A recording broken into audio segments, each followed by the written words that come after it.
Good afternoon, everyone. Good afternoon, ma'am. Good afternoon. Let's begin today's session. It is Block 8 and Block 9 of MEG3. Today we are going to discuss Block 8 and Block 9 of MEG3. The first one, or the Block 8, is E.M. Foster's A Passage to India. Let's begin with the biography of the author. A little shared on the biography of the author. E.M. Foster was born in 1879 and he died in 1970. It's important to know the time period of the author to associate or connect him or her with a particular period, because I told you earlier that the context is as important as the text. So Foster was born in 1879 and he died in 1970. He was a British novelist, essayist, social and literary critic. His fame rests largely on his novels Howard's End, published in 1910, and A Passage to India, which was published in 1924. 1924, I repeat. And on a large body of criticism, including aspects of the novel in which we find the discussion of that flat character and round character and so many other things. He was nominated for the Nobel Prize in Literature for 16 different years, though he did not get it.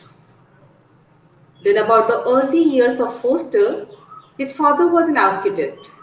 He died when the son was only a baby, less than 2 years old, and he was brought up by his mother and paternal aunts.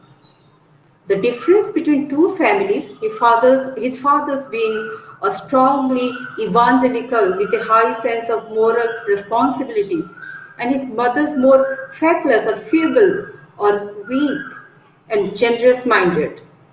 And it gave him an enduring insight into the nature of domestic tensions, while his education as a day boy or day scholar, day student at Tonbridge School, Kent, was responsible for many of his later criticisms of the English public school system, which was private in nature. At King's College, Cambridge, he enjoyed a sense of liberation. He read in the King's College, Cambridge, and for the first time he was free to follow his own intellectual inclinations. At King's College, Cambridge, between the year 1897 and 1901, he became a member of the discussion society known as the Apostle. It's important to know this because they met in secret and they discussed their work on philosophical and moral questions. Many of its members went on to constitute what came to be known as the Bloomsbury Group. You must be aware of the Bloomsbury Group, of which Foster was a member in the 1910s and the 20s. There is a famous recreation of Foster's Cambridge days in the beginning of his book, The Longest Journey. Then, after leaving the university, he traveled in continental Europe with his mother. They moved to Weybridge, Surrey, a place in England, where he wrote all his six novels. During 1912 and 14, 12 to 14, he visited Egypt, Germany, and India with a classicist, with another author, Goldsworthy Dickinson, by which time he had written all but one of his novels. Name the novel, please. Yes, name the novel.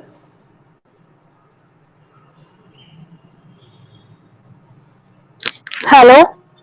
Yes, I told that by 1912 and 14 he visited Egypt, Germany, India, and by that time he had written all his novels except one. Which one? Ma'am, a passage to India. Good. Good. I think you have clicked the presenter button or something.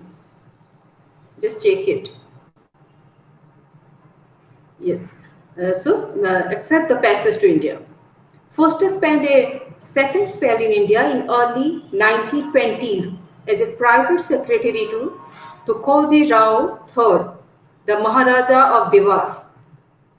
The Heel of Devi, a book, is his non-fictional account of this period. After returning to London from India, he completed his last novel of his to be published in his lifetime. I mean, in his lifetime, the last novel to be published was A Passage to India, published in 1924, for which he won the Jack State Black Memorial Prize for fiction. So Foster visited India two times, twice in 1912 and 13, in 1912 and also in 1921-22. He visited India for two times. In the 1930s and 40s, Foster became a notable broadcaster with BBC Radio, and a public figure associated with the Union of Ethical Society. One more thing about Foster, which is important, and because it is reflected in his writing, that he was gay, homosexual, and he never married. He was a lifelong bachelor.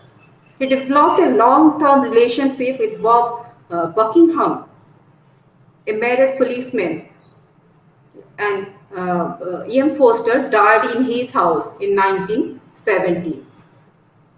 So this was about the biography of the author in short. Then about his novels, because the numbers of novels are less and all of them are important, let's have some words about the novels. Foster had 5 novels published in his lifetime. The first one, Where Angels Fear to Tread. Where Angels Fear to Tread. It's part of a proverb. Can you tell me the full proverb? Yes. Where angels fear to tread, does. Complete the proverb.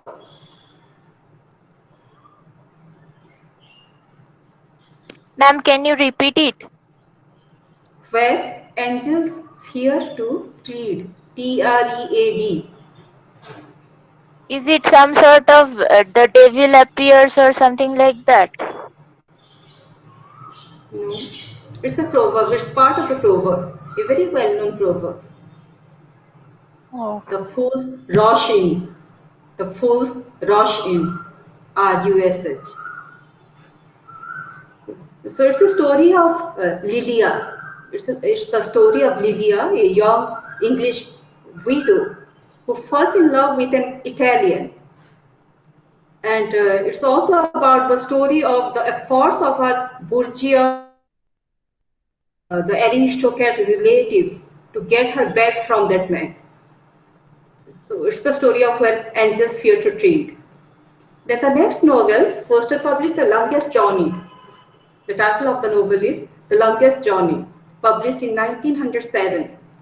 It is an inverted, a subverted Bildungsroman, following the lame, Lame, Ricky Elliot. Ricky Elliot is the central character from Cambridge. He was from Cambridge, or the the story followed the career of Ricky Elliot from Cambridge to a career as a struggling writer, and then to a post as a schoolmaster. He is married to the all-appealing, all-attractive Agnes Pembroke. Agnes Pembroke. In a series of scenes on the hills of the Wiltshire, which introduced Ricky's wild half-brother Stephen Unham. Stephen Unham is another character there, and the character is introduced amidst the scenes of hills of Wiltshire. And Foster attempts a kind of sublime to those of Thomas Hardy or D.H. Lawrence in his description of the nature in this book, of the landscape in this book. So this was about The Longest Journey. It's a kind of Bildungsroman. Then Forster's third novel, A Room with a View, A Room with a View, published in 1908. It's the lightest and the most optimist of his novels. The book explores the young Lucy Honeychurch. The main character is Lucy Honeychurch, her trip to Italy with her cousin, and the choice she must make between the free-thinking George Emerson and the repressed aesthete Cecil Weiss. This is we are discussing Block 8, E.M. Forster's A Passage to India. And now we are discussing the different novels of E.M. Forster. Okay, just for your knowledge, those who joined later. The third novel, A Room with a View, is the lightest and the most optimistic of his novels, and the book explores the life of young Lucy Honeychurch's trip to, mostly it concentrates on her trip to Italy with her cousin, and the choice she makes between the free-thinking George Emerson and the repressed aesthete Cecil Vyse, V-Y-S-E. So we find that where angels fear to trade and a room with a view, these two can be collectively seen as Forster's Italian novel because the setting is Italy. Then Howard's End. Published in 1910, it is an ambitious condition of England novel concerned with different groups within the Edwardian middle class. It is represented by the Schlegels, who are a set of bohemian or unconventional intellectuals. Then the Wilcoxes, and who are the thoughtless plutocrats or the big shots. And the past, the struggling lower middle class experience. So the book in all portrays a kind of condition of England with a variety of characters.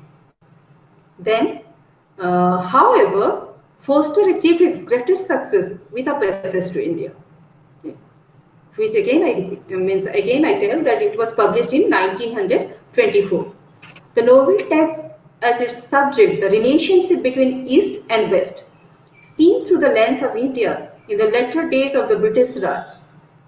And Forster connects personal relationships with the politics of colonialism through the story of the Englishwoman Adela Quested, and the Indian Dr. Aziz.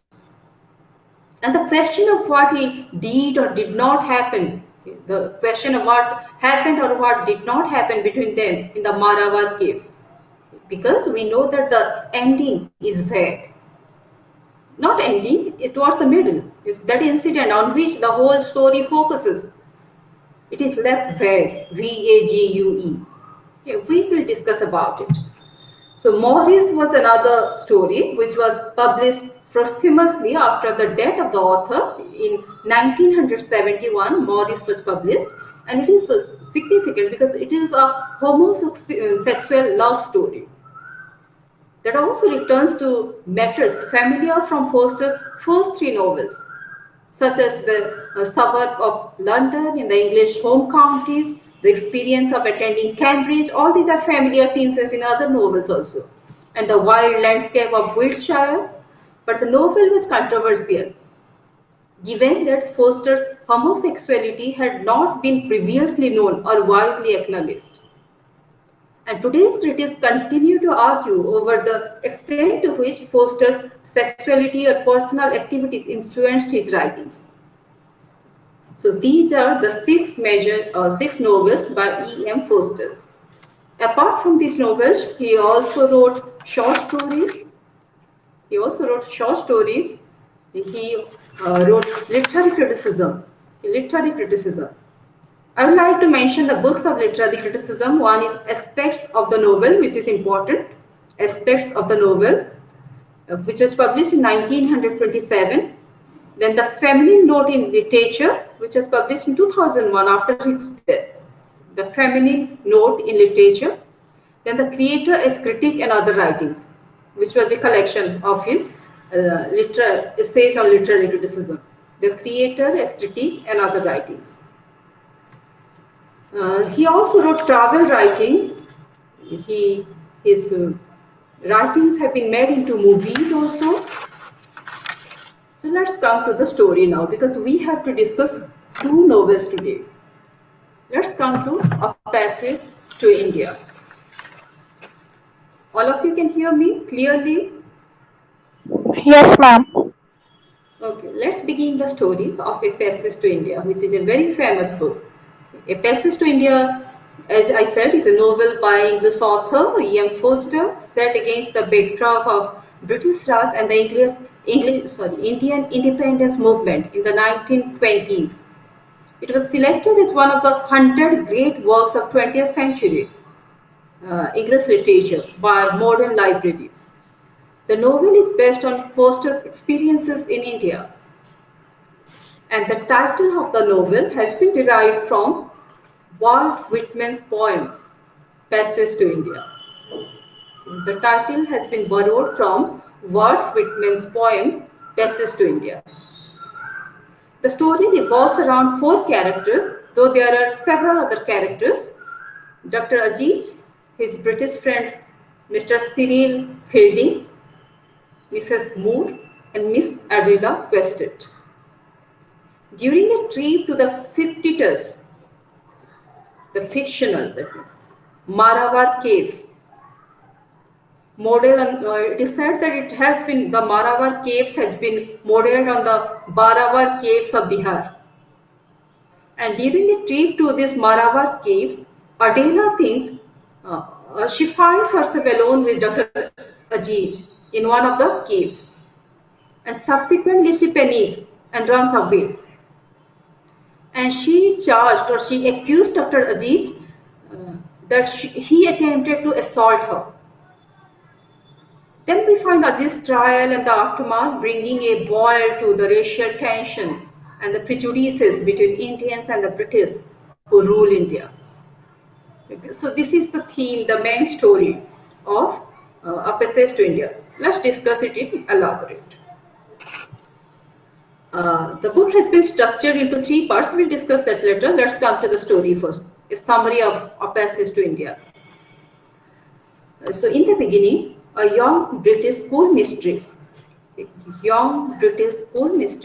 Adela Quested, and her elderly friend, Mrs. Moore, visit the fictional city of Chandrapur, the fictional city of Chandrapur. So Adela Quested, a British woman, and her elderly friend, Mrs. Moore, they visit Chandrapur in British India. Adela is to decide if she wants to marry Mrs. Moore's son, Roni Hislop, the city magistrate.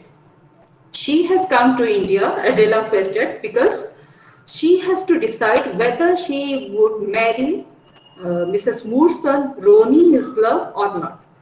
The person was the city magistrate of Chandrapur. Meanwhile, Dr. Aziz, a young Indian Muslim physician doctor, is dining with two of his Indian friends and talking about whether it is possible to be a friend of an Englishman or not. And during the meal, a summon arrives from a Major Calendar. Major Calendar is Ajiz's own pleasant superior at the hospital, his senior at the hospital. Aziz hastened to Calendar's bungalow as ordered, but is delayed by a flat tire because his tire is punctured and difficulty in finding a tonga. He could not find a tonga immediately. And the major calendar has already left in a temper. Then all happy, Aziz walks down the road towards the railway station. When he sees his favorite mosque, he entered on impulse. Who? Who entered the mosque?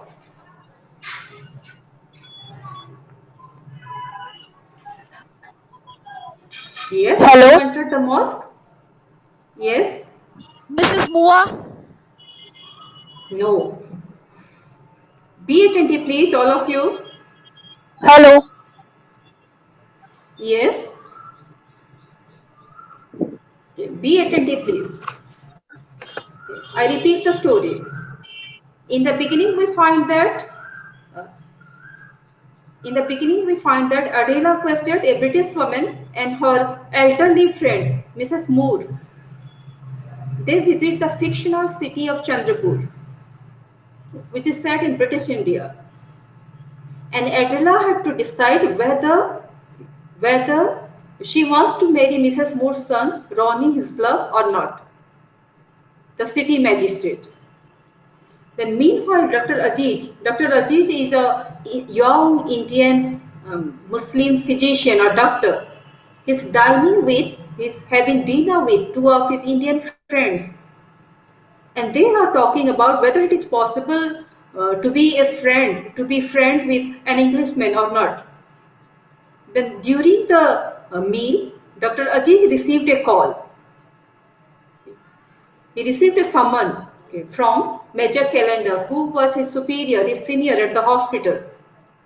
So he rushed to meet him. He went there, but he was delayed because his tire was punctured and it was difficult to find a tonga. When he reached the place, Major Calendar had already left in a rage, in temper. Then we find that Aziz is unhappy. He walks down the road towards the railway station. On the way, he saw his favorite mosque, masjid, and he enters on impulse. So Dr. Aziz went to the mosque. He sees a strange English woman there and yells at her not to profane the sacred place because women are not allowed inside the mosque. So when he saw a strange English woman there, shouts at her not to profane this sacred place. So the woman was Mrs. Moore, and she had respect for native customs. This disarmed Aziz, and the two chat and part as friends. So Aziz met Mrs. Moore in the mosque, and they became friends. Mrs. Moore returns to the British Club down the road and relates her experience at the mosque. Roni Hislop, her son, who is the district magistrate, initially thinks she is talking about an Englishman, and he becomes indignant, angry when he learns that his mother had met an Indian. Adela, however, is intrigued and she is interested. Adela questioned. Then the bridge party, because the newcomers had expressed a desire to see Indians. Mr. Totten, Mr. Totten, Turton, is the city tax collector. He invites the Indian gentleman to a party at his house.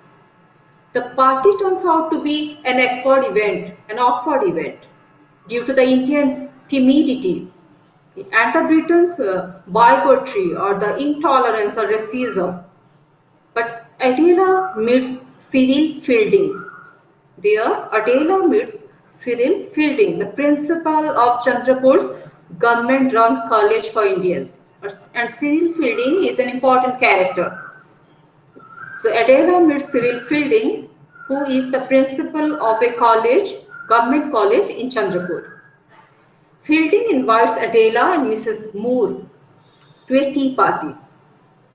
I repeat, this is the sequence of events you have to follow. So Fielding invites Adela and Mrs. Moore to a tea party with him and a Hindu Brahmin professor named Narayan Gadbole. Narayan Gadbole is another character. Hello. Excuse Hello? me, ma'am. Yes? Ma'am, who is Mr. Turton? Can you Yes? repeat again? Who is Mr. Turton? Okay. So Mr. Totten is the city tax collector. He's a British man. He's a British man, Englishman, who is the city's tax collector. City's tax collector, an Englishman. Yes, Because ma'am. the newcomers, the ladies, okay, the ladies had expressed a desire to see the Indians. So this person invited some Indians and he threw a party at his home. Yeah, but the party turned out to be an awkward event because the Indians were timid, fearful, and the Britons, they were intolerant, racial. There, Adela met Cyril Fielding. Cyril Fielding was an Englishman. He was the principal of Chandrapur's government-run college for Indians. And Fielding invites Adela and Mrs. Moore to a tea party with him. To that tea party, Narayan Gadbole, another Hindu Brahmin, was also invited, who was a professor at that in the same college. Narayan Gadbole and Cyril Fielding taught in the same college. At Adela's request, he extended his invitation to Dr. Aziz. So Dr. Aziz was also invited to the tea party. A tea party is being hosted by Cyril Fielding, who was the principal of the government college in Chandrapur, run by the British for Indians. To that party were invited Mrs. Moore Adela Quested, also another professor from the same college named Narayan Gadbole. Dr. Aziz was also invited to the party. Did you get it? Yes, ma'am. Excuse me, ma'am. Ma'am, on Adela request, the professor invited Dr. Aziz. Yes. Ma'am, how Yes. did she got to know about him? If I In that missed party, she had heard about the Dr. party Aziz from by Mrs. Moore. Mr. Turton. Yes, from Mrs. Moore also she had come to know about Dr. Aziz because Mrs. Moore met Dr. Aziz in the mosque, and when she came back, she talked about it. And Adela was staying with Mrs. Moore. She was a visitor to India who had come to India to decide whether to marry Mrs. Moore's son Ronnie Hislop, the sitting Ronnie. magistrate, or not. Yes. Yes. Okay, ma'am. Okay. Okay, let's continue. So, Fielding's tea party. At Fielding's tea party, everyone has a good time, conversing or talking about India, and Fielding and Aziz became friends. Aziz promises to take Mrs. Moore and Adela to see the Maravar caves. It's important for the story. So Aziz promises to take Mrs. Moore and Adela to see the Maravar caves. Ronnie Islav arrives there and finding Adela unaccompanied with Dr. Aziz and Professor Godbole, unaccompanied means she was not accompanied by British. She was left alone among the Indians and he rudely breaks up the party. Then Aziz mistakenly believes that the women are offended because the party was broken in the middle. So Aziz thought that the women were offended, that he has not followed through on his promise, and he arranges an outing for them at the Maravar caves. Aziz arranges an outing for the ladies to the Maravar caves at great expense to himself. It was a costly affair for him. Fielding and Gadbole are supposed to accompany the expedition, but they missed the train. Fielding and Gadbole could not go to the cave because they missed the train. So Maravar caves. Aziz and the women. Aziz and the women, Mrs. Moore and Adela, they explored the caves. They had to go together. And Gadbole and Dr. Fielding, Cyril Fielding, could not accompany them. So Aziz and the women, Mrs. Moore and Adela, explored the caves. In the first cave, Mrs. Moore is overcome with claustrophobia. There were some sounds and echoes in that caves, and she was hunted by that echo. Disturbed by the sound, Mrs. Moore declines to continue exploring. She did not explore anymore. So she sat in a place. And Adela and Aziz, accompanied by a guide, climbed to the upper caves. They went alone to the upper caves. Then Adela's illusion or hallucination or whatever. As Aziz helps Adela up the hill, She asked whether he has more than one wife because she was an Englishman. She has less knowledge of Indian customs and traditions. And she had heard that Indians, Raja, Maharajas, they were having more than one wife. So she asked Aziz whether he has more than one wife. Disconcerted by the bluntness of the remark, he went into a cave to compose, to calm himself. When he comes out, he finds the guide alone outside the caves. Who? Dr. Aziz. The guide says Adela has gone into a cave by herself. So Aziz looks for her in vain. Deciding she is lost, he strikes the guide, who runs away. He strikes the guide, so the guide also runs away. So Aziz looks around and discovers Adela's field glasses. Adela's glasses were lying broken on the ground. Adela was not there.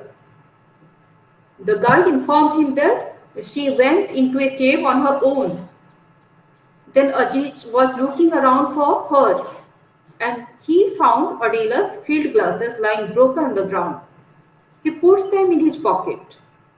It's important for the story. He put those broken field glasses in his pocket. Ajit then looks down the hill and sees Adela speaking to another young English woman. Another English woman, Miss Derrick, had arrived with Fielding in a car. Another English woman, Miss Derrick, has arrived with Fielding, Cyril Fielding, in a car, and Adela is talking to her. Ajit runs down the hill and greets Fielding, but Miss Derrick and Adela, they drive off without explanation. They went away, the two ladies. Then Fielding, Mrs. Moore and Ajit. Fielding, Mrs. Moore and Ajit, they returned to Chandrapur on the train. Adela has enjoyed herself while coming down from the caves. Then Ajit's arrest. He was arrested. Why? At the train station, Ajit is arrested. And he's accused with sexually assaulting Adela in the cave. His trial releases the racial tension between the British and the Indians.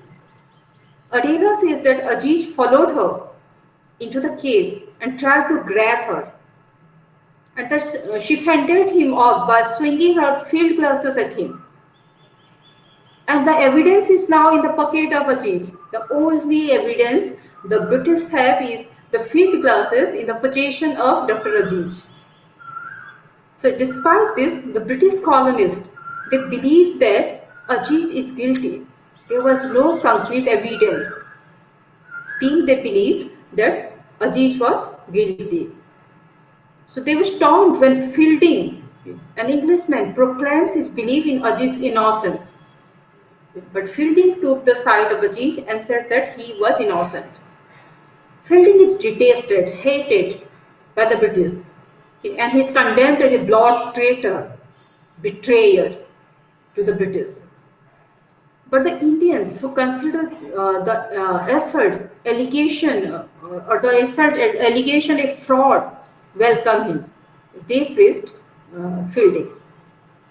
So after the trip to the Maravar cave, Adela brought the charge of rape against Ajit, and he is tried for that in a court.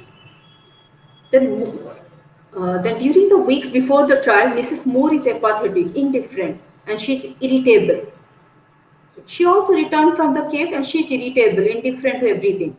Although she professes her belief in Ajit's innocence, she also believed that Dr. Ajit was innocent. She does nothing to help him. And Roni, her son, the district magistrate, alarmed by his mother's claim that Ajit is innocent, he arranges for her return by ship to England.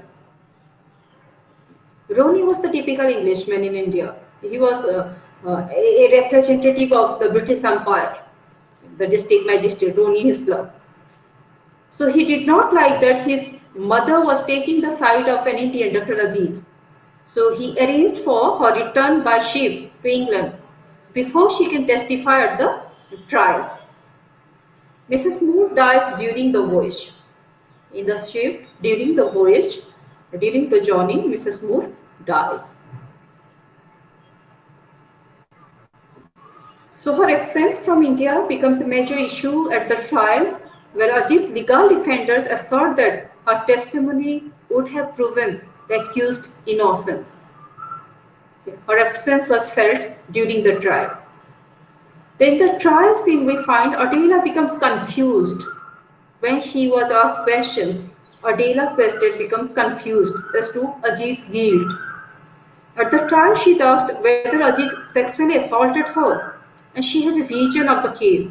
And it turns out that Adela had, while in the cave, received a shock similar to Mrs. Moore. The echo had disconcerted her, disturbed her so much that she became unhinged, disturbed, unbalanced, raging. At the time, Adela mistakenly interpreted her shock as an assault by Ajit. She said in the court that she was mistaken. Adela. She admits that she was mistaken and the case was dismissed. So after that, Roni Hisla breaks off his engagement to Adela and she stays at Fielding's house, Cyril Fielding's house, until her passage on a boat to England is arranged. So Adela Quested returned. After explaining to Fielding that the echo was the cause of the whole business, she departs India, never to return. Although he is blameless, Aziz is angry that Fielding befriended. He became friend with Adela after she nearly ruined his life, means Aziz's life. Believing it to be the gentlemanly thing to do, Fielding convinces Aziz not to seek monetary redress from Adela, not to seek uh, monetary redress from Adela. And the men's friendship suffers. Due to Adela Quested, the friendship between Aziz and Fielding suffered. And Fielding departs from England too. Aziz believes that he is leaving to marry Adela for her money. Aziz believes that Fielding is leaving India, he is going to England to marry Adela there for her money.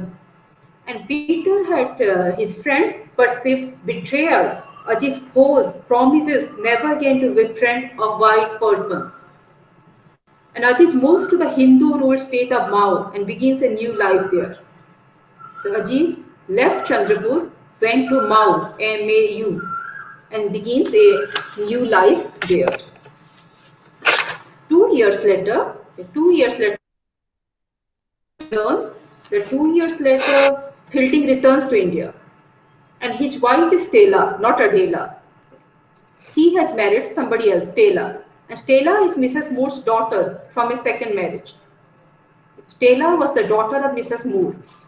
Aziz, now the Raja's chief physician in the state of Mao, comes to respect and love Fielding again. However, he does not give up his dream of a free and united India.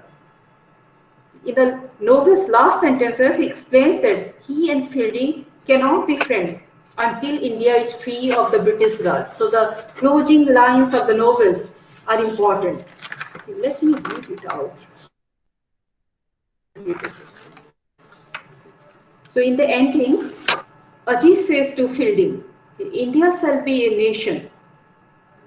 It is in the last page of the book. India shall be a nation, said Ajit to Fielding, and no foreigners of any sort, Hindu, Muslim, and Sikh, and all shall be one. I'm skipping lines now. Down with the English anyhow, he said.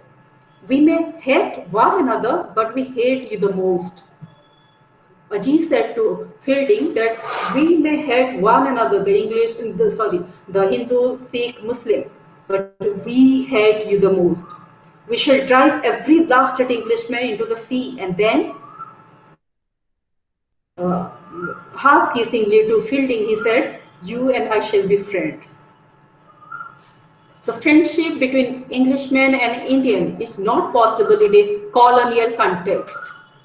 We shall drive every blasted Englishman into the sea, and then you and I shall be friends, Ajit told Fielding.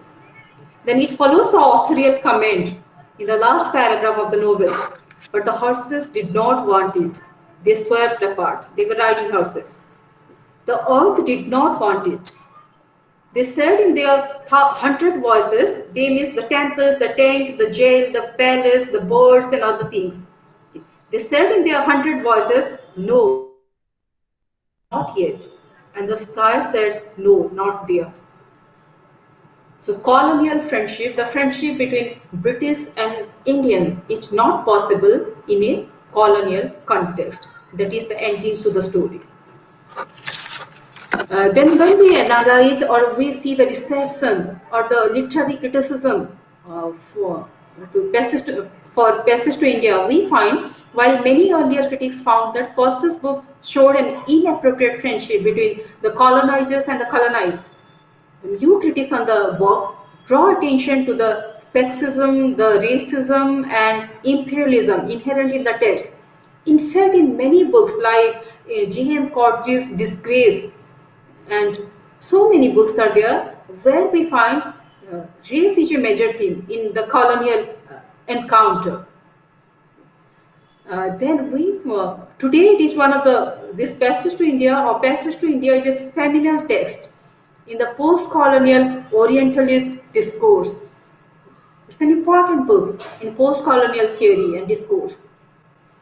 Among other books like we mentioned or I mentioned in last class, Heart of Darkness by George F. Conrad, or Keen by Rudyard Kipling. These books are analyzed or discussed in a post-colonial context. Then Edward Said, who is a critic and a writer, the famous author of Orientalism, he wrote about a passage to India in both his book Culture and Imperialism and Orientalism. In both the book Edward Said discussed a passage to India. In his discussion about the allusions to British Empire in the early 20th century novels, Said suggested though the work did subvert the typical views of the colonization and the colonial rule in India, it also fell short of the outright condemning or criticizing either nationalist movements in India or imperialism. It did not criticize any of these, neither the nationalist movement in India nor imperialism. Then one more critique I would like to mention here, because these are the different aspects, these different perspectives through which we can view the novel. Mariam Wasif Khan, another critic, she read the book, okay, from a feminist angle. She said that A Passage to India is a commentary on gender and that a British woman's place within the colonial project.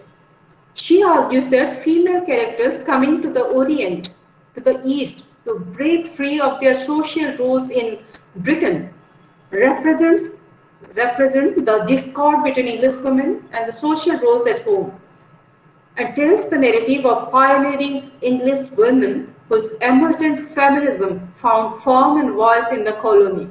They could not do it in their own country, they did it in the colony. Then Sarah Suleri is an important name in post-colonial context. She was from Pakistan. She's from Pakistan, and Sarah Suleri has written a book, Meatless Days, which is very famous. And it is a key book in post-colonialism. Sarah Suleri also criticized the book's Orientalist tendencies and its use of radicalized bodies, especially in the case of Ajij, as sexual objects rather than individuals. So there have been many good criticism, reputed, celebrated criticism of this particular book, A Passage to India.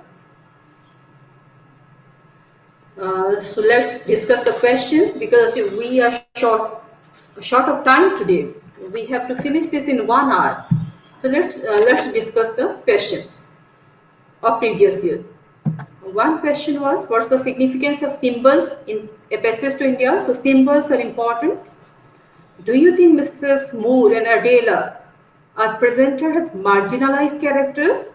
We can say yes, because there is no sustained analysis of these characters and there is no look into their mind. And even Adela Quested is not the protagonist of the novel. Then examine Foster's portrayal of women with specific reference to Mrs. Moore and Adela. Okay, this is a recurring question I find. The portrayal of Mrs. Moore and Adela Quested together. Okay, so sketch the character of, you have to prepare the character sketch of Adela and Mrs. Moore. And also how the author E.M. Foster portrayed them. Then comment on Foster's representation of three major religions in A Passage to India. Three major religions. Then the character of Ajij in A Passage to India. Next, analyze the role of race in shaping the behavior of Ajij or Godbole and Fielding. In A Passage to India, you can take passages. It is full of, the book is full of passages where we can know the opinion of the characters about each other, about the other races. Okay, so you can pick up passages and quote to justify your answer. Then examine Foster's portrayal of Mrs. Moore and Adela was again a question. Analyze some of the important images in the novel A Passage to India and comment on their significance. When you are discussing images, that means symbols and motifs together, then draw a pen portrait of Ajij and Godbole. So sketch the character of Ajij and Godbole. How does Foster use the character of Fielding as an instrument to explore the limitations of the philosophy of liberal humanism? When we see the question, we find that the characters are related to themes. The themes and the characters are integrally related. So while discussing the character of Fielding, we have to explore the limitation of philosophy of liberal humanism, which is a theme. How these two are related, we find here. A passage to India is a complex and layered interface between the rulers and the ruled, the colonizer and colonialist encounter. Another question is a passage to India is a critique of human experience discussed in the context of characters in the novel. So how does Ajij contribute to the treatment of the theme of race? In all the questions we find, it's not on character alone or theme alone. There is an integral relationship between theme and character. So how Ajij contribute to the treatment of or the theme of race? Then critically examine the symbols used in the novel. The questions on symbol have been repeated. So discuss a passage to India as a novel focusing on the East-West interface. Then the next question, December 18, comment upon Foster's representation of India in a passage to India. He represented India both as a model and a mystery that we have to analyze. And in fact, the last question, June 19, write a note on the dominant motifs in a passage to India, the recurring images. Ma'am, So, yes. ma'am, what did you just say about Foster's presentation of India in this novel? Can you repeat? Yes, he has presented it as a mystery, also a model. We will learn about this difference between model and mystery. MUDDLE, a mess, not coherent, not categorized, not classified.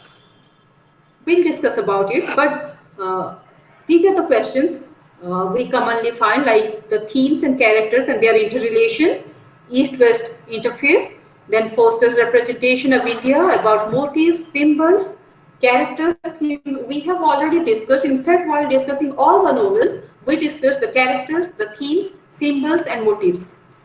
Here also, you mostly find questions on these things. And about symbols, when you see uh, the three parts of a passage to India, the names are mosque, caves, and temples. So mosque or masjid, mosque, caves, and temples, all three operate as symbols in a passage to India. I think I need not repeat about the characters, Dr. Ajij, Cyril Fielding, what are their characteristics, Miss Adela Quested, Mrs. Moore. Have you got the story while we discussed it, the summary? Just let me be very brief and tell you about the character. Let's begin with Dr. Aziz. He is an emotional, intelligent Indian doctor in Chandrapur, and he attempts to make friends with Adela Quested, Mrs. Moore, and Cyril Fielding, the English people.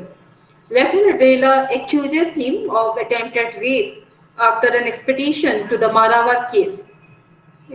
But the charges are dropped after Adela's testimony at the trial. Uh, she said that it was her hallucination. It was because of the sound, the echo. So Ajit enjoys writing poetry also, writing and reciting poetry. He has three children and his wife was dead. He was not a hero, unmarried kind of man. He had three children and his wife was already dead when the novel began. She's not a character in the novel. Then about Cyril Fielding, the principal of the government college near Chandrapur. He was an Englishman. Fielding is an independent man who believes in educating the Indians to be individuals, and he had a sympathetic attitude towards the native people, towards the Indians. And Fielding befriended Dr. Aziz, taking the doctor's side against the rest of the English when there was a trial against him, when Aziz was accused of attempting to rape Adela Quested. Then Miss Adela Quested, she was a young, intelligent, inquisitive, but somewhat repressed English woman. And Adela travels to India with Mrs. Moore in order to decide whether to marry or not to marry Mrs. Moore's son, Ronnie Hislop, who was the district magistrate. And Miss Quested begins with an open-minded desire to know more Indians and see the real India. In the beginning she said, I want to see the real India. Later she accuses Aziz of attempting to rape her in the Maravar cave, and then she returned and all that. Then Mrs. Moore. Mrs. Moore is an elderly English woman who voyages to India, who came to India with Adela Quested. And Mrs. Moore had visited her son. And Adela Quested, she wanted Adela Quested to marry her son, Rooney. Mrs. Moore wishes to see the country and hopes that Adela will marry her son, Rooney. So Mrs. Moore befriends Dr. Aziz in the mosque also, and she feels some spiritual connection with him. And she has an all-settling experience at the Maravar caves because of the echoes, ECHOES, echoes, which cause her to feel a sense of dread, fear, especially about human relationship. Then she was sent back to England by her son, but on the way she dies. Who? Mrs. Moore. Then we have Ronnie Hislop, her son, who is the district magistrate and the typical Englishman. Okay. She's briefly engaged to Adela Quested, but after the incident, he broke off the engagement.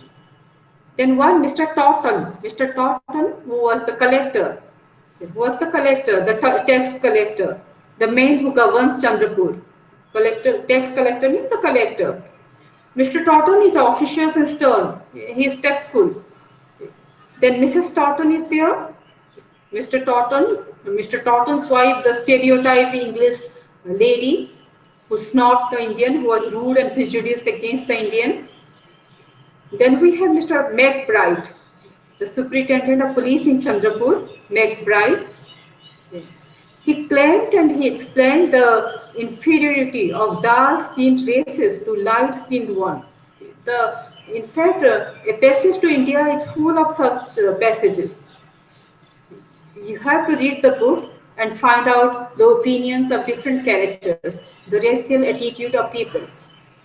What was the attitude of English people towards the Indian, and what was the attitude of Indian people towards the English. Then Major Calendar is another character who was the civil surgeon at Chandrapur and who was the superior, the senior of Dr. Aziz. Then we have Professor Gadbole, a Brahman Hindu who was also teaching at Fielding's College, and he was invited to that tea party by Fielding. Then Hamidullah is another character who is Dr. Ajiz's uncle and friend. He was educated at Cambridge, and he believed that friendship between the English and the Indian is more possible than the Hamidullah was a close friend of Fielding before Fielding and Aziz met. Then we have another character, Muhammad Ali, a lawyer friend of Aziz. Then the Nawab Bahadur of the leading loyalist in Chandrapur. The Nawab Bahadur is wealthy, generous, and faithful to the English. But after Dr. Ajiz's trial, he gives up his title in protest. Then Dr. Panna Lal. Dr. Panna Lal is another character, a Hindu doctor and Ajiz's rival. He did not like Dr. Aziz. Then Stella Moore is married to Mr. Fielding. Then we have Ralph Moore, another son.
Hello, hello. Yes, Am I ma'am. audible? Okay, it Yes, ma'am. always happens. It always happens. The Yes, ma'am. connectivity issue. Okay, let's continue with the theme. Okay. The first important theme is the difficulty of English-Indian friendship, the colonial encounter, and the difficulty of English-Indian friendship. So the passage to India begins and ends by posing the question of whether it is possible for an Englishman or an Indian to be friends, or at least within the context of British colonialism. Forster uses this question as a framework to explore the general issue of Britain's political control of India on a more personal level through the friendship between Aziz and Fielding. At the beginning of the novel, Aziz is scornful of the English, wishing only to consider them as comical or ignore them completely. Yet, he developed a friendship with Mrs. Moore and Fielding. Through the first half of the novel, Fielding and Aziz represent a positive model of liberal humanism. Foster suggests that British rule in India could be successful and respectful if only English and Indian they treat each other as Fielding and Aziz treat each other. Yet in the aftermath of the novel's climax, the Adela's accusation that Aziz attempted to assault her and her subsequent disavowal of this accusation during the trial, Aziz and Fielding's friendship falls apart. Then we find the conclusion to their friendship in the conclusion to the book. I quoted it while we discussed the summary. He said that India shall be a nation and no foreigners of any sort. He said that we may hate one another, but we hate you, the English, the most.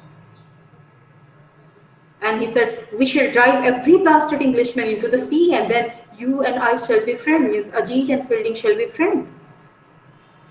Even the author is critical. The author is also skeptical of the English and Indian friendship in a colonial atmosphere. The authorial comment is, or the narratorial comment is, but the horses did not want it, that friendship. They swept apart. The earth did not want it. And they said, no, not yet. No, not there. So then we have the theme of muddle in India. We were talking about that muddle and mystery. So Foster takes great care to strike a distinction between the idea of muddle and mystery in a passage to India. Muddle has connotations of dangerous and disorienting disorder, whereas mystery suggests a mystical and orderly plan by a spiritual force that is greater than man. Fielding, who acts as Foster's primary mouthpiece in the novel, admits that India is a model, while figures such as Mrs. Moore and Gadbole view India as a mystery. So that muddle and mystery, like the muddle of India, disorients Adela the most. Indeed, the events at the Maravar caves that troubles her so much can be seen as a manifestation of this muddle. So, though Foster is sympathetic to India and Indians in the novel, his overwhelming depiction of India as a model matches the manner in which many Western writers of his day treated East in their work. As you know, critics, it Ma'am, was, yes, ma'am, is it muddle? Muddle? mud, yes, Okay, yes, okay. yes. Then Edward Said has pointed out that these authors orientalizing the East made Western logic and capability appear self-evident, and by extension portrayed the West domination of the East as reasonable, logical, and even necessary. So this is one thing. Then when we talk of symbol, because we have to end our passage to India now and move on to the next story. So the symbols, Maravar cave is the first symbol. Then I told you that the three part in the novel, the mosque, it has been named. The three parts has been named: mosque, caves, and temples. Temple. All three can be described or analyzed as symbols.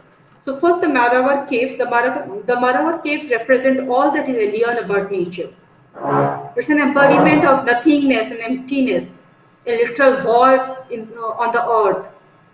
Their strange beauty and menace unsettles visitors, as Adela Quested and Mrs. Moore were unsettled by its echo. The all-reducing echo of the caves causes Mrs. Moore to see the darker side of her spirituality, a waning commitment to the world of relationship, and a growing ambivalence about God. Adela confronts the shame and the embarrassment of her realization that she and Roni are not actually attracted to each other. She and Roni Hislop, the son of Mrs. Moore, are not attracted to each other, and that she might be attracted to no one. In this sense, the caves both destroy meaning and in reducing all our utterances to the same sound of echo, it exposes or narrates the unspeakable, the aspect of the universe that the cave's visitors have not yet considered. So the caves, the sound of echo, it points to the insignificance of human communication and feeling, because all the utterances, all communication, they return. They point to the same thing, the same echo. It ends with a boom, as the novel says. Then the wasp, WASP. The wasp has been used as a symbol in a passage to India. The wasp, or the knitting wave, which considered or is usually depicted as the lowest creature in Hindu mythology, also to incorporate into their vision of universal unity. It points to the oneness of all things, the wave. Mrs. Moore is closely associated with the wasp, and she finds one in her room and is gently appreciative of it. Her peaceful regard, respect for the wasp signifies her own openness to the Hindu ideas of collectivity, yeah, and to the mysticism. However, as the wasp is the lowest creature that the Hindu visualize, it also represents the limits of Hindu vision. So the wasp has also been used as a symbol. Then the motifs, when we speak of the motifs, the echo at the Maravar hill, we have already discussed it. Then the Eastern and Western architecture also. The architecture of caves, temple, mosque, these are important while analyzing the text. So we have to move fast, I think. Then let's come to the IGNOU material. In IGNOU material, Passage to India, Unit 1 is about the context. Like Whitman's poem is a source, because the title of Passage to India has been borrowed from Whitman's poem Passage to India. Then Foster's adaptation, earlier passages to India, Babur, the East India Company, government by the Crown. So the context is about the different passages or journeys to India undertaken by various persons, including Forster himself. Then Forster as a novelist, and Forster as an individual, means the biography of Forster has been discussed in Unit 1. So I repeat, Unit 1 discusses different passages or journeys to India undertaken by different persons, like Babur or the East India Company, it also talks about the government by the Crown, then Forster's own journey. The unit also talks about Forster's biography and works. Then Unit 2 approaches to the novel. The travel guide, the history textbook, romantic landscape, social comedy, modernist studies in symbolism. Here you will find symbolism, language, colonial discourse analysis. So here mostly you find many themes. Unit 2, the representation of India and approaches to the novel. Okay, you find a representation of India by Forster. Also you find here many themes. Then the third one is history and a passage to India. History and a passage to India. So a passage to India provides the chronicle of the changing historical face of India. From 1912, Forster's first visit to India, through 1921 and 22, the second visit, to 1924, the year the novel was published. It is also a prophecy of historical trends that are valid even today. Forster first came to India intending to use his visit to write a philosophical rather than a historical novel. Yet the novel explores and it is subject to historical praises, because it talks about history. When it talks about colonialism or colonial encounter, it talks about history. The first visit offers a period of tranquility in the novel as a point of reference. Then, in the subsequent recent visit or the 1921-22 visit analyzes the dynamics of the freedom struggle and demonstrates Foster's ambivalence to the national movement. He's not sure. His idea of national movement has not been analyzed in this novel. It does not find expression in the novel. Then the novel's theme represents a movement from history to philosophy. Foster plans to explore the philosophical search for accommodation in the universe as undertaken by humanity or humankind. Also, we find on the basis of the yes, we find a study of characters here and the instincts of race, class, and gender. Race, class, and gender, three prominent themes dealt with in A Passage to India. And in fact, post-colonial theory talks about these three things. Post-colonial theory talks about race, class, and gender. The book also offers an opportunity to examine religion, structure, and imagery from within an alternative space. So here, history. Unit 3 is about history and a passage to India.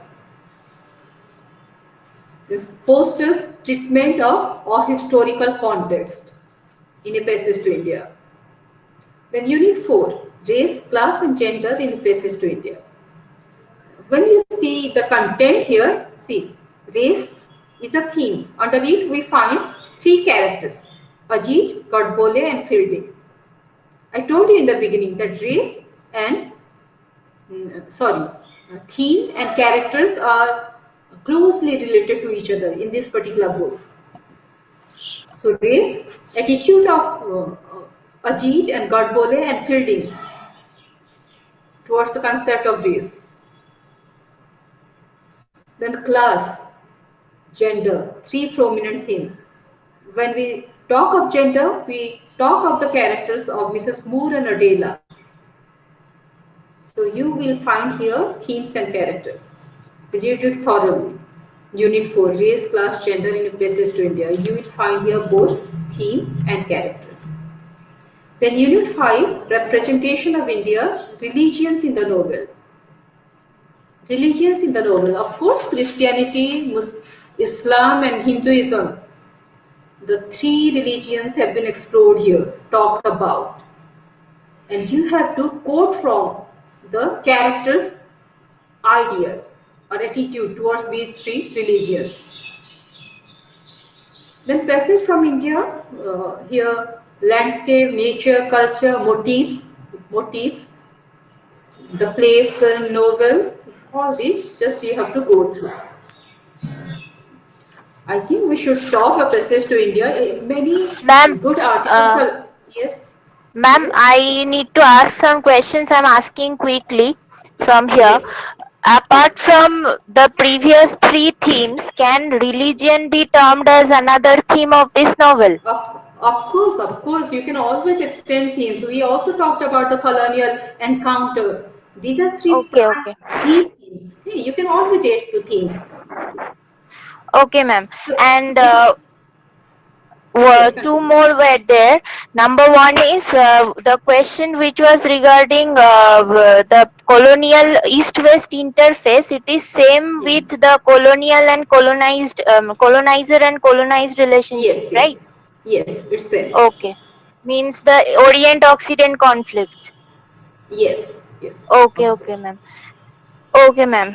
And about the motif, can you please repeat that eco is one motif, Malabar cave is another one, and East and Western architecture. How East Yes. and Western architecture works here means what I need to write about this exactly. Just a Uh, few lines, if possible. okay, okay. We talk about it. Uh, Here we also find another thing that when he returned, first is mosque and temple. Mosque and temple. These are representation of Eastern architecture. Foster spent time detailing both Eastern and Western architecture in A Passage to India. He has talked about three architectural structures. One is mosque, second is caves, and third is temple for Eastern architecture. And Foster presents the aesthetic of Indian and Western structure as indicative of the differences between the two cultures. For example, in India, the architecture is confused and formless. The interiors they blend into the exterior garden. He has told it is Foster's description. And earth and buildings they compete with each other, and the structures appear unfinished and drab. So Indian architecture mirrors the model of India, MUDDLE, and Foster sees as the Indian's characteristics inattention to form and logic. He thought it is the Indians' inattention to form and logic. The mosque in part 1 and temple in part 3 represent the promise of Indian openness, mysticism, and friendship. On the other hand, he also talked about Western architecture. He described it during Fielding's stop at Venice. While Fielding went to England, he stopped at Venice on his way. And Venice structure, which Fielding sees as a representative of Western architecture in general, it honors form, proportion, and complement the earth on which they are built. Fielding reads in this architecture the self-evident correctness of Western region, logic, and order that he laments his Indian friends would not recognize or appreciate. He says that India is muddle, MUDDLE is a muddle, a mix of so many things, unrecognizable, whereas everything is in an order in case of Western architecture also. That is his view. Then View by of ma'am of terming India as a model and West as a form or logic, then he is also to some extent belittling India, right? yes, yes. He is also possessing the viewpoint of a colonizer. It is an interpretation actually. He has not mentioned it. It is an Yes, interpretation, but but can I write that in my answer? Will it be okay to interpret in this way? he was not free from colonial bias, we can say, Okay, ma'am. because there has been post-colonial criticism of this particular text. While portraying Dr. Aziz also, though it is not proved whether he raped Adela or not, still there was a charge. And it is also typical of many other novels. The way the English people they see the Indians or the Indians they see the English people. In fact, you should read other texts of similar nature to get an idea of the colonized and colonizer relation or interaction. Any other Okay, ma'am. question? Thank you. Thank you, ma'am. Welcome. Any other question on a passage to India? Hello. I'm actually I am reminded of so many other texts, so many other post-colonial texts, but we don't have time to discuss. So let's move on to Muriel Sparks, The Hello, Crimes ma'am. of Miss Jean Brodie. Yes, yes. Yes, ma'am. I have a question about writing the answer. Ma'am, in Please. 2017 question, it is asked, analyze the role of race in shaping the behavior of Aziz, Godball and Fielding in a passage to India. So, ma'am, while Yes. writing the answer, we will describe all three particularly or Separate. Separately, separately, yes, because one by one. yes, because as in the beginning we find that Ajit said that there cannot be friendship with an Englishman. Later he developed friendship with Mrs. Moore and Mr. Fielding, even with Adela Custard. But in the end, we again find that he's not ready to accept the friendship. Means he says that India is not ready to accept it. It should be a friendship of equality only. It's not possible in a colonial situation. Like that, we have to also talk about the other two characters. And as I told you Particularly. earlier, you have to quote from the text, from the book. Okay. You have to quote Okay. to prove their attitude. Yes, ma'am, because I thought that I will just mention about the race and the effect on each character, but we have to do it particularly one by one. Yes. That is one Okay. important thing about of access to India. When you see all the questions, you don't find separate questions on characters and separate questions on theme. In fact, both are related. A character is related to a theme, and the questions are also set like that. So while discussing Dr. Aziz, you have to discuss the theme of racial interaction. That is a must. You have to. Any other question from our places to India? Okay, the time is running out, so I'll be discussing Muriel's past, uh, the prime of which, what is the name? Can you tell? Yes? What's Hello, the ma'am. book that has been prescribed for you? Hello? Yes. Hello, ma'am. What's the last unit? Yes, what's the last block that has been prescribed for you? Tell me. Blog 8. The prime of Miss Jan Bardia. Jean Brody. Jean Brody. Oh, The Jean Prime of Brody. Miss Jean Brody. And Muriel Yes, Spark ma'am. is an author, a lady author, a female author who was born in Scotland, died in Italy. Her lifetime I need to mention so that you'll get an idea in which age she wrote. 1918, she was born and died in 2006. A comparatively recent author. In fact, in all the books, when you go to the time, it is chronologically given from the earliest to the latest. So in your series of prescribed text, Muriel Spark is the latest author who was born in 1918 and died in 2006. I'm not going to discuss about the other books because we have less time. She has written many novels, many other works. But let's begin with the Prime of Miss Jane Brody, which was published in the year 1961. 1961. The Prime of Miss Jean Brody is a novel by Muriel Spark, the best known of her works. It first saw the publication in the New Yorker magazines. It was serialized in the New Yorker magazine. And it was published as a book by Macmillan in 1961. The character of Miss Jean Brody brought Spark international fame. The author became famous after the publication of this particular book. Let's come to summary. Let's summarize the story. If you know the story, if you can read the IGNOU material and the critical analysis, you can understand. So in 1930s, Edinburgh, three, sorry, six 10-year-old girls, 10 years old girls. The names are Sandy, Rose, Mary, Jenny, Monica, and Eunice. They are assigned to Miss Jean Brody. Miss Jean Brody is a teacher. Miss Jean Brody is a teacher in a school, and she was assigned six 10-year-old girls: Sandy, Rose, Mary, Jenny, Monica, and Eunice. Miss Jean Brody describes herself as being in her prime. She says, in my prime.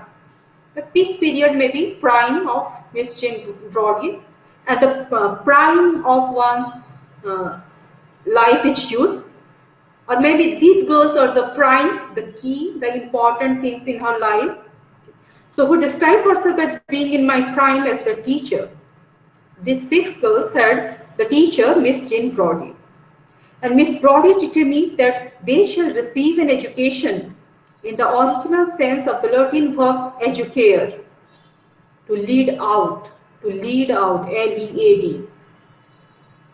And she gives her students lessons about her physical love, life, and travels, promoting art history, classical studies, and Fascism. Fascism we associate with the name of fascism, Napoleon Bonaparte, fascism, dictatorship. Can you hear me? Yes, ma'am. Is Yes, the sound ma'am. okay? Yes, Yes, ma'am. ma'am, quite clear. Good, clear. Okay, let's continue. So, under her mentorship, these six girls, whom Brody singles out as the elite group among her students, they are known as the Brody set, SCT, begin to stand out from the rest of the school. However, in one of the novel's typical flash forward, we learn that one of them will later betray Brody. One of the girls will betray Brody, the teacher, ruining her teaching career. But then she will never learn which one. So let's begin with the junior school. In the junior school, they meet the singing teacher, the short Mr. Gordon Lothar, another important character in the book. So take six Brody girls. The Brody said, Miss Jean Brody is the teacher. Then at the junior school, they meet the singing teacher, Mr. Gordon Lothar, and the art master, the handsome one-armed war veteran, Mr. Teddy Lloyd. He was earlier working in the army. He has one arm. He has lost one arm. But the art master, who is quite handsome, the name is Mr. Teddy Lloyd. Lloyd. A married Roman Catholic with six children. He is a married man with six children. These two teachers form a kind of love triangle with Miss Brodie, each loving her, while she loves only Lloyd, that married man. However, Miss Brodie never overtly acts on her love for Mr. Lloyd, except once to exchange a kiss with him. She was not overt in her love. And it was witnessed by Monica, that her kissing the master, the teacher, the art teacher. During a 2-week absence from school, Miss Brodie embarks on an affair with Mr. Lothar, the singing teacher, on the grounds that a bachelor makes a more respectable paramour. She has renounced Mr. Lloyd as he is married. The love triangle. At one point during these 2 years in junior school, Jenny, one of the girls, those six girls, is accosted by a man joyfully exposing himself beside the water of lead. And the police investigation of the exposure leads Sandy to image. Sandy is another girl from the set of six, to imagine herself as part of a fictional police force seeking incriminating evidence in respect of Brody and Mr. Lothar. This is the story. Not let's concentrate on the main story. So once the girls are promoted to the senior school, they were in junior school. Now the girls are promoted to the senior school, and they are about the age of 12. They are around the age 12. Uh, Though now dispersed, the girls are dispersed now. They hold on to their identity as Brody said. They are staying in different or reading in different schools. They hold on to their identity as the Brody said. Miss Brody keeps in touch with them after school hours by inviting them to her home, as she did when they were her pupils, students. All the while, the headmistress is Miss McKay, Mackay, Miss McKay, tries to break them off. Miss McKay did not like the integrity of that Brody set, and she wanted to break them off and compile information collected from them into sufficient cause for Brody's dismissal. She got information from the girls and used it to dismiss the teacher, Miss Brodie. Miss McKay has more than once suggested to Miss Brodie that she should seek employment at a progressive school. And Miss Brodie declines to move to what she described as a crank school. The idea of education has been discussed in the book.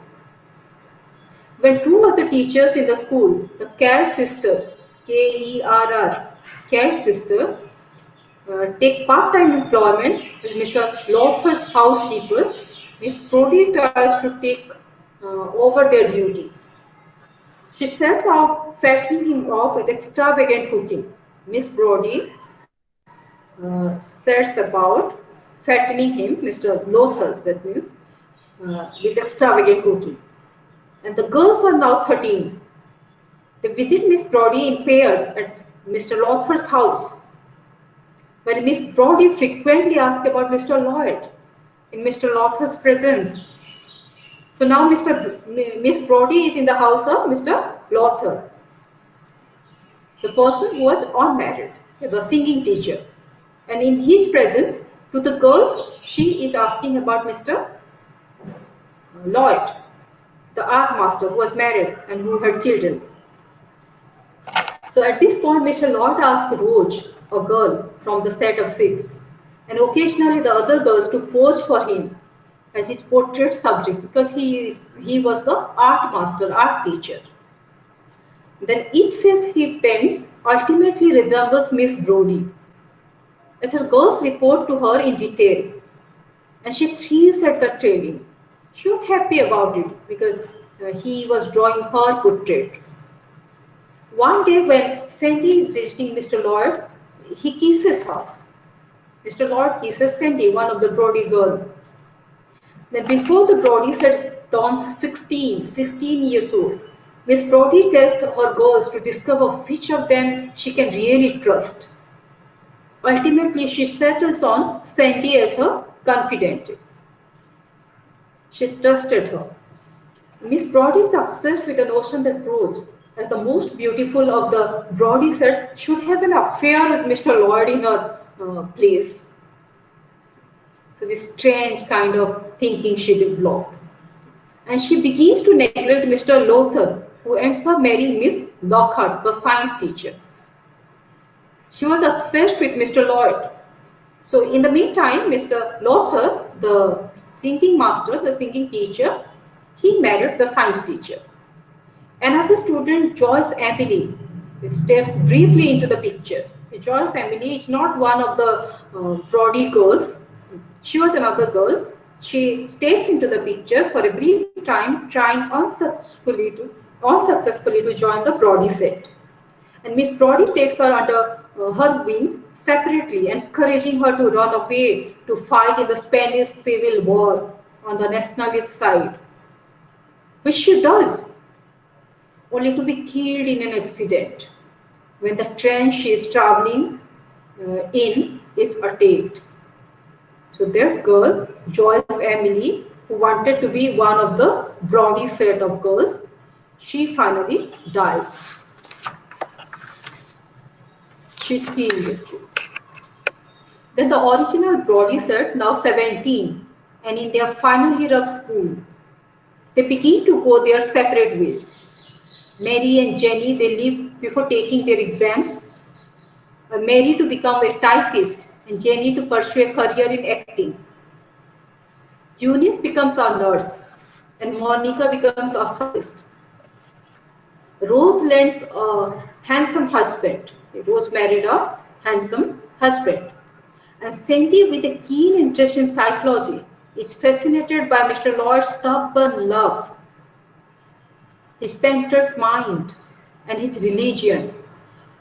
Sandy and Rose, both the girls, they model for Mr. Lloyd's painting. Okay, they regularly model for Mr. Lloyd's painting, Sandy and Rose. And Sandy, knowing that Miss Brodie expects Rose to become sexually involved with Lloyd, she knew. However, Rose is oblivious to the plan crafted for her. And so is Sandy, now 18 and alone with Mr. Lloyd in his house, while his wife and children are on holidays. She had exactly such an affair with him for 5 weeks during the summer. Let me repeat it. Miss Brodie, the teacher, wanted Rose to be sexually and romantically involved with Mr. Lloyd, the married teacher, art teacher. Instead, Sandy. Sandy had the same relation with Mr. Lord when she was 18 years old, when his wife and children were on holidays. And she stayed with him for 5 weeks during the summer. Over time, Sandy's interest in the man wanes, fades, while her interest in the mind that he loves Jean Brodie grows. In the end, Sandy leaves him, adopts his Roman Catholic religion, and becomes a nun. Religion is a presence in the novel. Beforehand, however, she meets with Miss Mackay, the teacher of the previous school, and blatantly confesses to wanting to bring a stuff to Miss Brodie. She was controlling the life of these girls.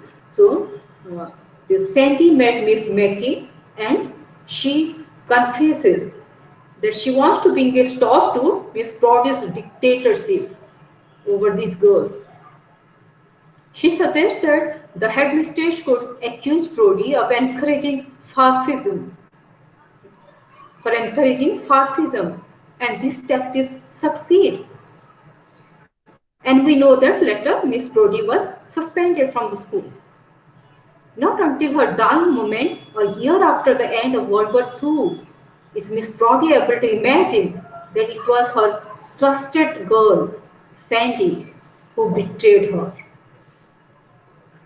After her death, however, uh, common means Sandy now called Sister Helena because she has become a nun, NUN, of the Transfiguration, and the author of the Transfiguration of Commonplace maintains that it's only possible to betray where loyalty is due.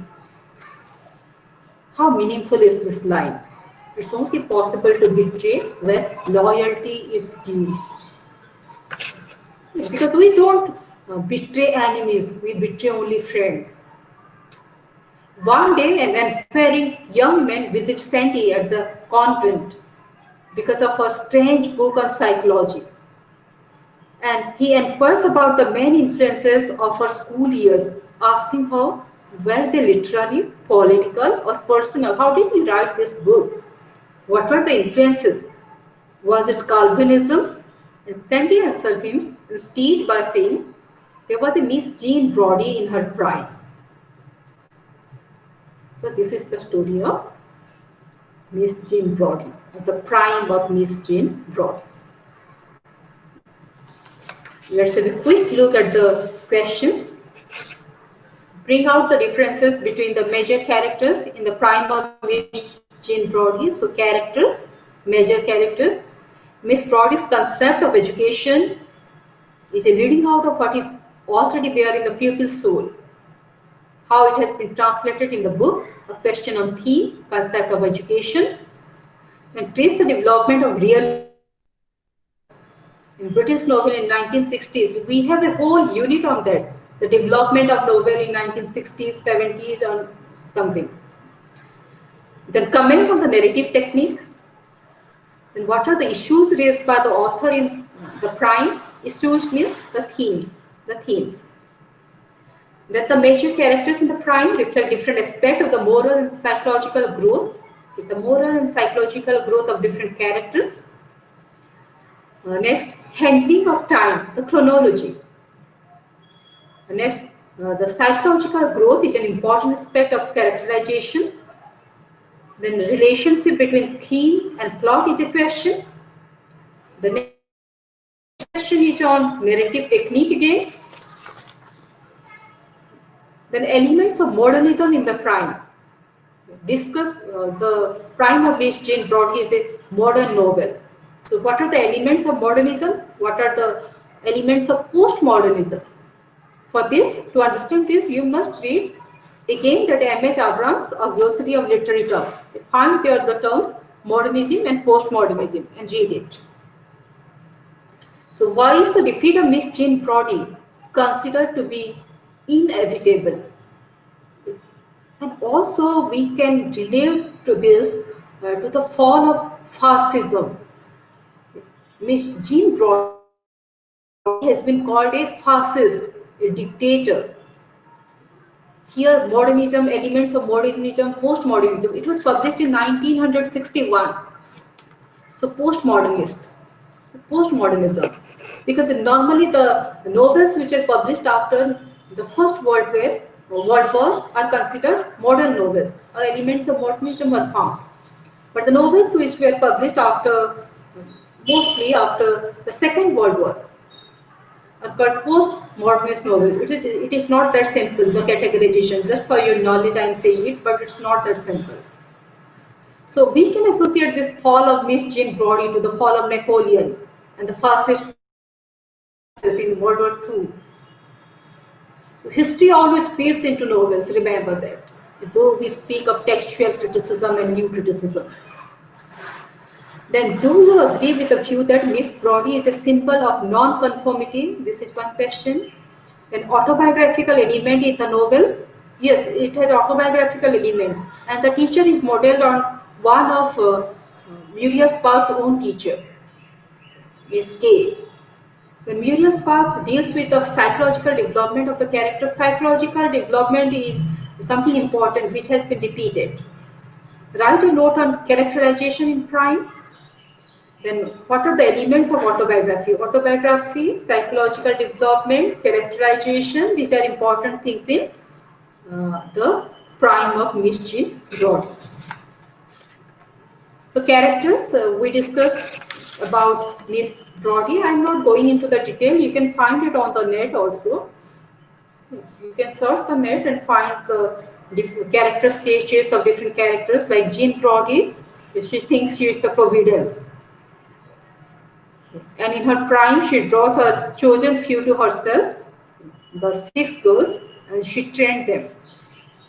Then Sandy Stranger, Rose, Stanley, Sandy, Rose, and Mary. This the names of the six girls. Then some sub. Among these six girls, two are important. Sandy, who betrayed her, and Rose. Rose is a beautiful girl, and um, Miss Jean Brodie wanted the girl to be sexually involved with that artist, with Lloyd. Then other girls are there, the teachers are there, like Lloyd and Miss Lockhart. We have also the Court sisters, the sewing mistress, the headmistress, Miss McCain, and then Gordon Lothar, the singing master. These are all the characters. You read the story and the characters. Then when we talk about the autobiographical basis of the story, the character of Miss Jean Brodie was based on, in part at least, on Christina K, K-A-Y, a teacher of Sparks for 2 years in a school for girls in which she read. And Spock later wrote of her what filled our minds with wonder and made Christina K so memorable was the personal drama and poetry within which everything in her classroom happened. She was a good teacher, very popular among the students.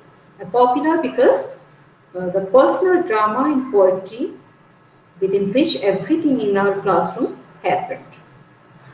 And she encouraged Muriel Spark to become a writer.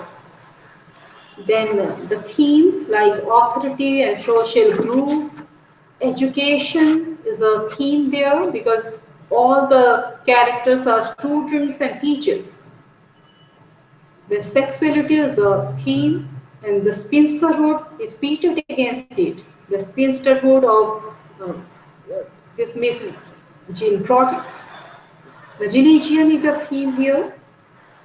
The instinct. There is a conflict between instinct and maturity. Then symbols, the paintings, the portraits of Teddy Lord can be used as symbols, can be discussed as symbols. So these are certain things. I am skipping things because we have less time. Let's come to the IGNOU material so that we can at least find some time for discussion. In IGNOU material, you find the first unit is on the background.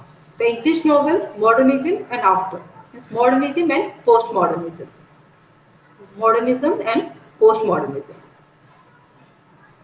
Uh, so background, as I told you, you read it from M.H. Abrams, A Glossary of Literary Terms. What's the meaning of modernism? What's the meaning of postmodernism? What are the key features of these two terms? What are the representative texts in this or featuring modernism and postmodernism? Then you have certain things there like modes of narration, the narratives of nostalgia. Examples of such texts are William Golding's Lord of the Flies, published in 1954. William Golding's, got the Nobel Prize for Literature. And it's a very popular book, Lord of the Flies. A group of students, children, they stranded, they live together, and how it brings the worst in men also when they are left in the state of nature. How a boy, an adolescent boy, killed a boy for survival. Then there is something called roman fleuve. It's a French term which means a series of novel, a novel cycle. So it's a series of novel. The name is given to a series of novel, each one complete in itself. It's a series of novel and each one is complete in itself. But some characters appear in each one. So we find link among these novels. These are different stories, altogether different novels, complete in themselves, but certain characters they recur and they give or provide connection among these novels. And the term is Roman Pleuve, Pleuve. For example, Forsyte Saga by John Galsworthy. Then political narratives like George Orwell's Animal Farm. In Animal Farm, while talking about the different animals, George, George Orwell actually talks about the political situation of the time.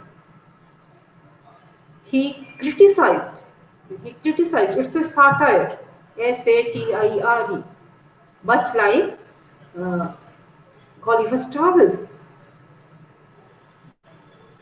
Then Kingsley Amis' Lucky Jim is also a political narrative, the narrative of morality. Graham Greene is a key author in this particular genre. And his books like The Confidential Agent, it features pity as a morality or as a means, quality of morality. It is connected to morality, narratives of morality. So pity is one quality. Then gratitude features in The Human Factor by Graham Greene. You have also ironic documentaries. Evelyn Waugh, Waughh. Evelyn Waugh is a major name in ironic documentary. He creates black humor. And the example of this particular type of book is The Ordeal of Gilbert Binford. The comic realism we find in Anthony Borges, The Clockwork Orange, The Wanting Seeds are example. Then voices of women in modern and postmodern literature, a novel in particular. The major names are Iris Muto, Doris Lessing. Doris Lessing is a major name, and of course we have Muriel Spark. The detective fiction. These are different types of fiction, different development in fiction in the modern and postmodern period. So detective fiction means modern and postmodern period is characterized by variety. This means to say. So Dorothy L. Sayre, Agatha Christie, P.D. James are major names in the field of detective fiction. Then we have vision literature. In Middle Ages, when we talk of vision literature, it dealt with the metaphysical world of hell and heaven. But now science fiction, a very popular name is H.G. Wells, The Time Machine. We have also Isaac Asimov, another novelist who writes science fiction.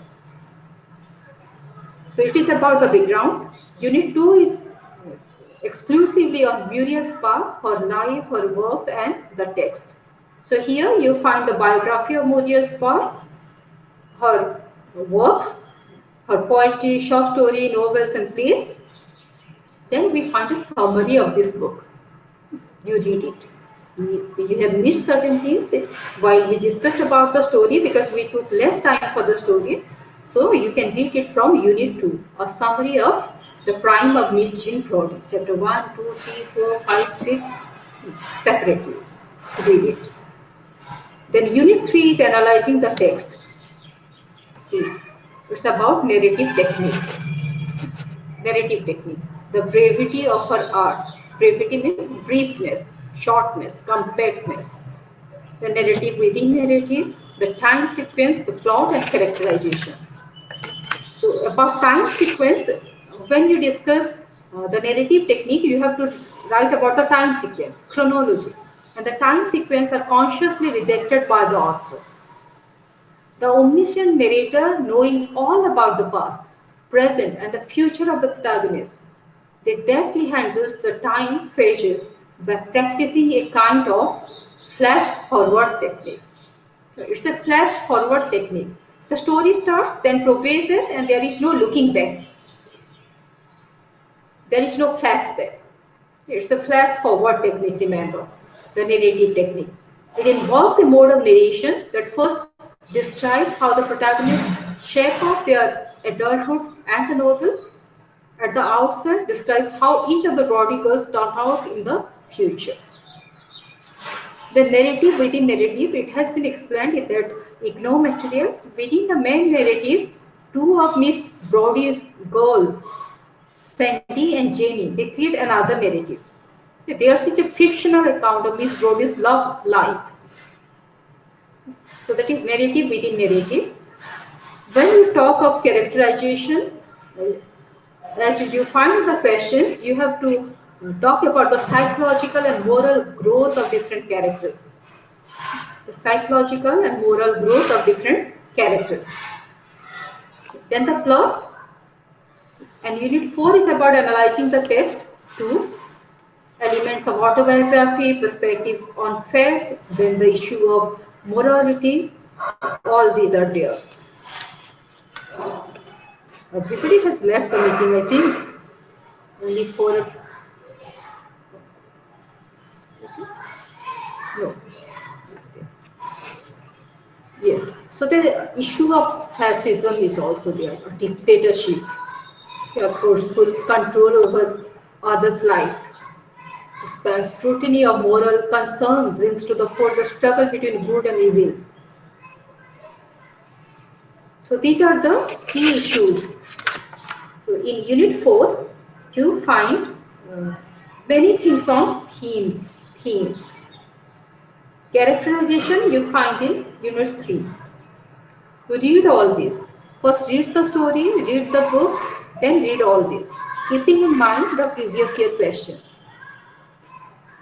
Then Unit 5 is about the novels in 1960s and after. The novel in the 1960s and the novel in the 1970s and in 1980s.